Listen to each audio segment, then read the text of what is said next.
लय अवघड झालं असू त्याच्या महाराष्ट्राला स्टार्टिंग करू आपलं मिनोलॉगची. मला चाललो होतो ऑफिसला, लय बोर झालं. त्याच्यानंतर भाऊला घेतलं, म्हणलं चल भाऊ भूक लागली जबरदस्त मध्ये. भाऊ चिडचिड केली भाऊनी, कारण की विषय जरा हार्ड होता, अवघड होते. ठीक आहे असू द्या, काही विषय नाही. नंतर घरी आलो आणि मग स्टेप वॉक करत होते. काही समजलं नाही मला का असं, कारण की तुम्हाला म्हणलं मला जायचं मिस इंडियामध्ये. म्हणलं मिस इंडिया तर मुलांचं पण असतं का?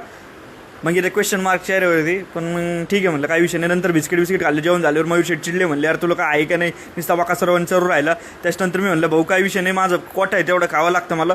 त्याच्यानंतर मी माझ्या मनाला मान्य केलं आणि त्याला म्हणलं मान मोडू नको, नाही तर कायमचाच मान मोडल्या जाईल रे मित्रा. त्याच्यानंतर इथे माझे घांडटे कपडे धुणे घेतले. त्याच्यानंतर मी म्हणत होतो की बाबा मला कटाळा आल्यावरती घेऊन जायचं. मम्मी कशी करत असं मला माहीत नाही. त्याच्यानंतर काही पण बोलतोय मी, ती गोष्ट वेगळी आहे. त्याच्यानंतर याला म्हणलं एवढे कागद उचल ना बाबा, मीच काय उचलू काय सगळं. आणि माझं सगळं हेल्मेट पण खाली राहिलं होतं. ते हेल्मेट घेऊन एवढ्या गोष्टी घेऊन नाही शकत, म्हणून त्याला म्हणलं हा ठीक आहे. त्याला म्हणलं मयूर शेट हा करतोय घेतोय कागद पण घेतोय, काही विषय नाही. रॅपर फेकतोय. अरे पण मी फेकलेच नाही राव, खरंच नाही फेकली. तर ठीक आहे, छोट्याशा मेंदूला वाजत होते थंडी, त्याच्यामुळे घातलं मी हेल्मेट घातल्यानंतर मला न्यायची ती मोठी काय म्हणते त्याला बकेटवरती भरलेले पाणी आणि भरलेले कपड्यांनी. पण ठीक आहे म्हणलं, मी तर काय चांगलं म्हणतोय, विसरलो राव मी, काय माहित नाही, स्क्रिप्ट विसरलो. आजचा टिथपर्यंत ठेवत. बाय बाय, टेक केअर, जय श्रीराम.